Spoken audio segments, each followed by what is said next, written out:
मलिक साहब, अब 9 मई के बाद हमें पता है बड़ी बड़ी तब्दीलियां नजर आ रही हैं। एक तरफ पाकिस्तान तहरीक-ए-इंसाफ पर क्रैकडाउन है और दूसरी तरफ हम देख रहे हैं सियासी तब्दीलियां भी बहुत बड़ी बड़ी हैं। कुछ लोग अब राब्ता कर रहे हैं, नून लीग से भी इस्तेकाम पाकिस्तान पार्टी भी बन गई। और एक तब्दीली हमने ये भी देखी है कि फरूक नसीम साहब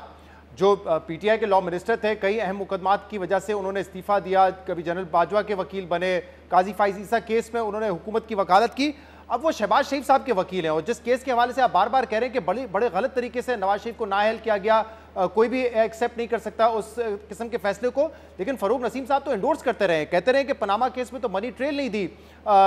नवाज शरीफ साहब ने। और वो ये भी कहते रहे कि जो अदलिया के खिलाफ आप लोग बात कर रहे थे वो अदलिया के खिलाफ अटैक था, और अब वही फरूक नसीम साहब शहबाज शरीफ साहब के वकील हैं।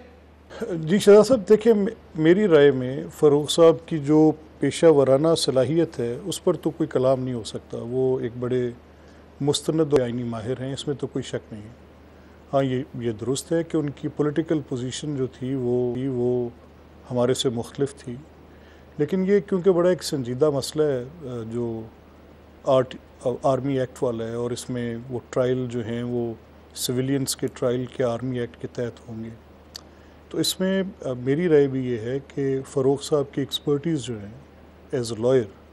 और वो एक कॉन्स्टिट्यूशनल एक्सपर्ट की हैसियत से अगर अब सुप्रीम कोर्ट की मुआवनत करते हैं तो इसमें कोई हर्ज वाली बात नहीं है। और दूसरी बात जो आपने की वो बड़ी इम्पॉर्टेंट है। देखिए, फ़रूक साहब की एक ख़ास नुक्ते पे एक राय मेरा उससे इख्तलाफ है, वो उनकी एक अपनी तशरीह होगी, और मेरा ख़्याल है गालिबन कि उस वक़्त उनका आइन से ज़्यादा सियासी मकसद होगा, और वो क्योंकि एक गवर्नमेंट के फेडरल मिनिस्टर भी थे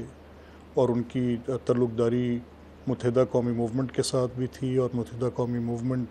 as an allied party Imran की गवर्नमेंट में भी शामिल थी, तो ये बातें तो थीं। लेकिन जहाँ तक इस चीज़ का ताल्लुक है कि जहाँ पर उन्होंने अपने जो प्रोफेशनल एक नुक्ता नज़र हो सकता है बतौर लॉयर, उसको कॉम्प्रोमाइज़ किया उन्होंने। नहीं,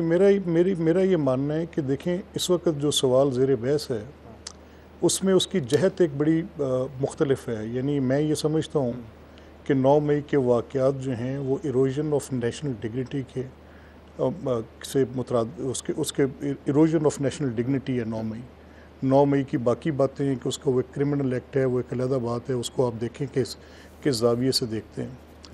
ये देखें ना, जो अफवाज होती हैं किसी भी मुल्क की हों, ना सिर्फ कि पाकिस्तान की अफवाज, वो एक प्राइड के साथ, या आप देखें उनका पूरा है वो कैसे होता है फ्रॉम उनके एक एक एक्ट को देखें तो वो एक नेशनल प्राइड के साथ जुड़ी हुई चीज़ें होती हैं। तो अगर आप उसकी एक ऐसा अमल करें जिसके साथ आप एक उनकी डिग्निटी को इरोड करने की बात करें, उनकी उस प्राइड को छीनने की बात करें, तो वो एक बड़ा संगीन कौमी ऐसा जुर्म है जिसकी मैं समझता हूँ कि नाकाबिल माफ़ी है।